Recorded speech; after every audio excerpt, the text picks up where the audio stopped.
மக்கள் அனைவருக்கும் வணக்கம்.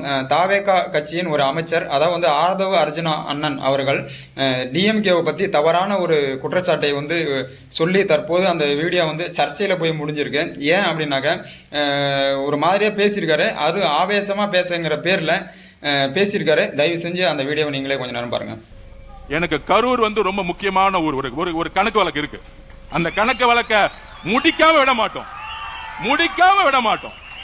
இதே மண்டலத்தில் சொன்னோம், எங்க தலைவரை கை வச்சீங்கல்ல கரூர்ல, எங்க மக்களை கை வச்சீங்கல்ல ஸ்டாலின் அவர்களே, திரு உதயநிதி அவருடைய வாழ்க்கைக்காக எங்களுடைய மக்களை காவல்துறை மூலமா கொன்று கூச்சீங்களா, அதற்கான பதில் ஒரு நேரத்தில் நடக்கும். சட்டம் தன்னுடைய கடமையை செய்யும். அதாவது வந்து கரூர் சம்பவத்தில் வந்து என்ன அப்படின்னு பார்த்தீங்கன்னாக்கா கிட்டத்தட்ட 41 பேர் வந்து உயிரிழந்திருக்காங்க. அந்த உயிரிழந்த அந்த குழந்தைகள் உட்பட கிட்டத்தட்ட 41 பேர் வந்து உயிரிழந்திருக்காங்க. உயிரிழந்து கிட்டத்தட்ட ஒரு இன்னையோட 55 நாள் நினைக்கிறேன் நீங்கள் ஆட்சிக்கு வந்து.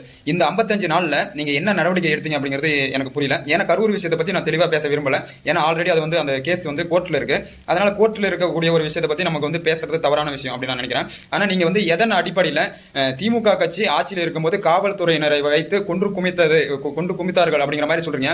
இது கண்டிக்கக்கூடிய ஒரு விஷயம். இது வந்து ஆதாரமற்ற குற்றச்சாட்டு. நீங்க வந்து ஆட்சி அதிகாரம் உங்க கையில இருக்கு அப்படிங்கிறதுக்காக நீங்க வந்து ஒரு அமைச்சர் அப்படிங்கிறத மறந்துட்டு என்ன பேசுறோம் அப்படிங்கிறதே தெரியாம கொஞ்சம் கூட வந்து ஒரு நாக்கு கூசாம இந்த மாதிரி பேசுறீங்க. இது வந்து எந்த அளவுக்கு உண்மைத்தன்மை இருக்கு அப்படிங்கிறது தமிழக மக்களுக்கு தெரியும்.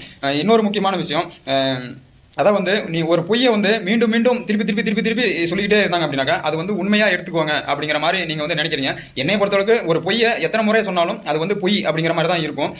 கரூர்ல என்ன நடந்தது அப்படிங்கிறது முழுமையான விசாரணை வெளியே வந்தால் தான் நமக்கு தெரியும். ஏன்னா கரூர் சம்பவத்தில் வந்து பார்த்தோம் அப்படின்னாக்கா அத்தனை பேர் உயிரிழந்தப்போ, கிட்டத்தட்ட 41 பேர் உயிரிழந்தப்போ நீங்க எங்க போனீங்க? இத்தனை நாளா எங்க போனீங்க? இப்போ நீங்க ஆட்சிக்கு வந்தும் கூட கிட்டத்தட்ட 50 நாளுக்கு அதிகமாயிடுச்சு.